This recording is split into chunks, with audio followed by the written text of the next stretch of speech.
भारत के सदाबहार मित्र रूस ने भारत की आसमानी ताकत बढ़ाने के लिए जबरदस्त पेशकश की है। बड़ी खबर है भारत रूस को लेकर, जहां पर सुखोई 57 को भारत में बनाने की तैयारी। इसकी क्या वजह हो सकती है? क्यों इतने वीक साबित हुए ट्रंप, और क्या ये ब्लो है उनके स्टेचर? भारत के डिफेंस रेवोल्यूशन में एक बहुत बड़ा चेंज आने वाला है।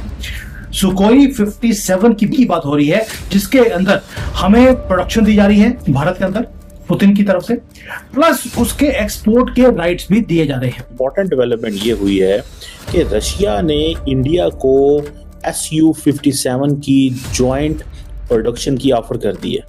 यही इंडिया चाहता है। इंडिया के पीछे वैसे ही पूरी दुनिया पड़ी हुई है इस वक्त। उसकी रीजन मैंने आपको लास्ट इंटरव्यू में बताई थी कि जब पैसे की पावर किसी की दूसरे की पावर को कम करने पे आ जाती है ना, तो फिर वो अपनी फुल फोर्स लगा देता है कि आप कहीं उसके बराबर आके ना खड़े हो जाएं। डेफिनेटली इंडिया एक तरीके से शायद ये इशारा दे रहा है अमेरिका को कि हम आपके कहने से काम नहीं करेंगे। मीर साहब, क्या ये जो एक ब्लॉक अभी उभर के सामने आ रहा है, क्या ये एक ऑल्टरनेट हमें दे सकता है जो अमेरिकन डोमिनेटेड एक पॉलिसी चल रही है, इकोनॉमी चल रही है? लेकिन ना, ये आपको ट्रम्प की साइकोलॉजी समझनी पड़ेगी। आप कितने भी अच्छे हों, आप कितने भी डिसेंट हों, आप कितने भी कानून को मानने वाले हों, आप कितने भी रिस्पॉन्सिबल कंट्री हो, ट्रम्प को उससे फर्क नहीं पड़ता।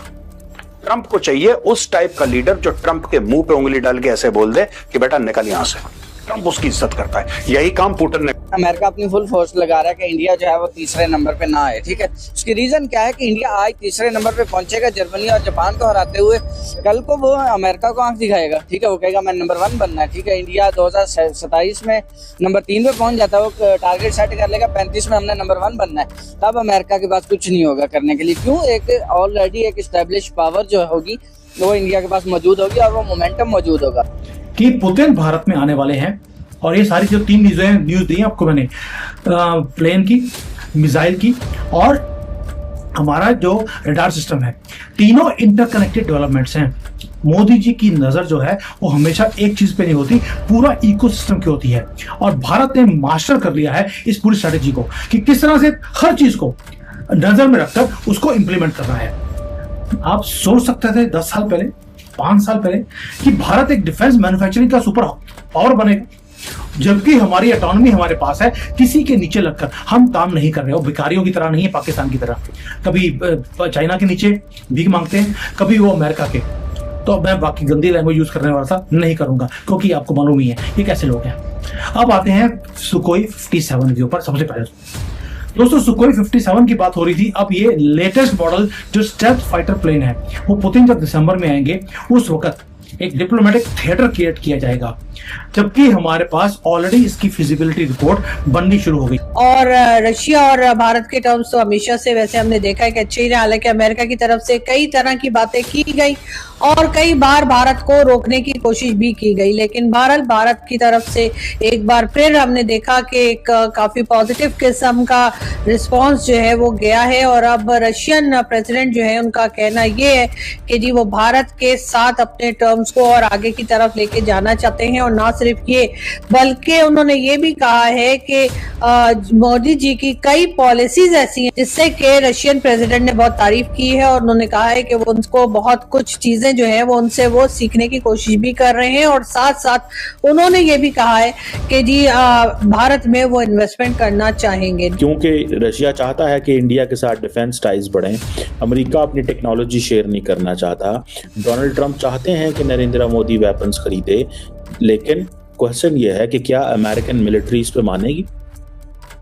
ये जो जॉइंट प्रोडक्शन है 5th generation stealth fighter jet की इंडिया के साथ, ये पाकिस्तान के लिए भी बहुत बड़ा सेटबैक होगा। रशिया ने आपको मोस्ट एडवांस्ड फाइटर प्लेन की मैन्युफैक्चरिंग दे दिया, लेकिन उसके पैरेलली आपने, क्योंकि प्लेन को बनाने में अभी 3-4 साल लगेंगे, आपने मिसाइल की प्रोडक्शन के माइलस्टोन्स को अचीव करना शुरू कर दिया, 1500 मिसाइल्स।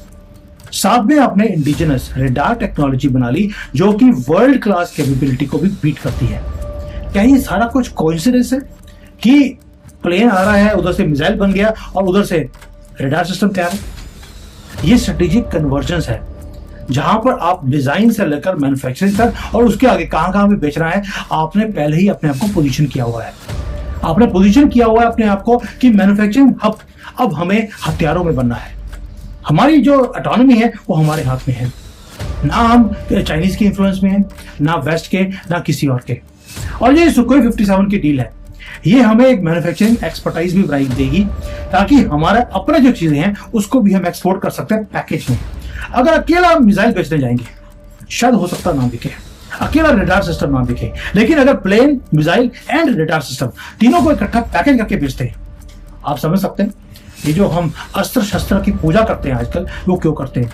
आज हम कर रहे हैं, कल को हमारे अस्त्र और शस्त्रों के ऊपर दुनिया पूजा करेगी।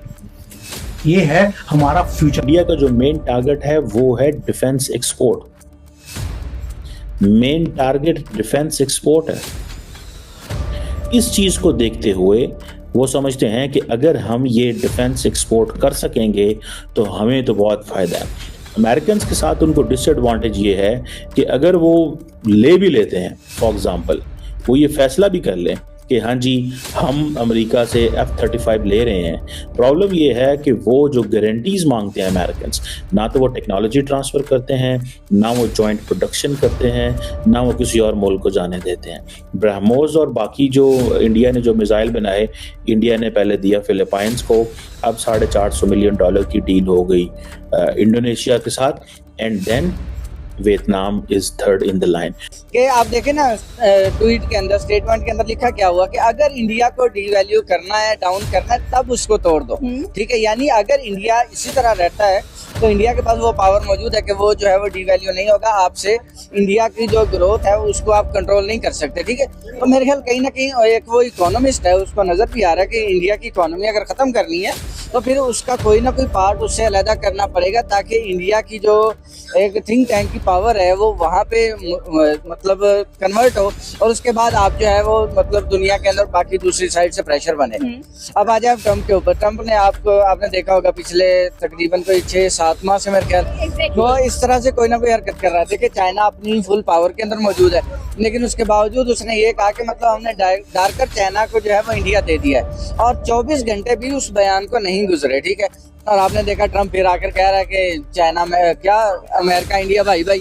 ठीक है, मतलब इतने सबको पता है कि मतलब इतनी स्ट्रेंथन पावर के साथ अगर इंडिया खड़ा है, और इस वक्त उनका जो इकोनॉमी के अंदर बूस्ट नजर आ रहा है, उनका जो पॉलिटिक्स के अंदर बूस्ट नजर आ रहा है, और अब तो उनकी फॉरेन पॉलिसी भी ठीक होती नजर आ रही है, तो मेरे ख्याल में उनका कहीं ना कहीं ये कंसर्न ठीक है कि मतलब कहीं ना कहीं इंडिया को डीवैल्यू करना है, तो यही तरीका आपके पास बचता है कि उनके ऊपर प्रेशर डालो। वो प्रेशर भी नहीं लेते, उसके बाद आपको वापस भी आना। वो कह रहे हैं कि ये जो हम अपने ताल्लुकात को डाइवर्सिफाई कर रहे हैं, चाइना रशिया की तरफ हम गए हैं, बेसिकली अमेरिका जो है वो अब भागना शुरू हो गया है, अमेरिका परेशान हो गया है। इससे अमेरिका थोड़ा मजीद पैनिक में चला गया है कि हमारा एक एलाय जो है वो जा रहा है, और फिर अगले दिन फिनलैंड के इधर EU के मुल्क ने कहा कि अगर आप इस तरह इंडिया के साथ करेंगे तो हम अपने अलायंस और ये छोड़ दे जो है वो खत्म हो जाएंगे हमारे। आपको लगता है कि ट्रम्प साहब ने जो टोन बदली है ये बेसिकली नरेंद्र मोदी की कामयाब फॉरेन पॉलिसी है? अगर आपको वीडियो पसंद आए तो चैनल को सब्सक्राइब करें और बेल आइकन को जरूर दबाएं ताकि आपको ऐसे ही लेटेस्ट वीडियो की नोटिफिकेशन मिलती रहे। Thank you for watching. मैं हूं विवेक, मिलते हैं नेक्स्ट वीडियो में। Stay updated and stay safe.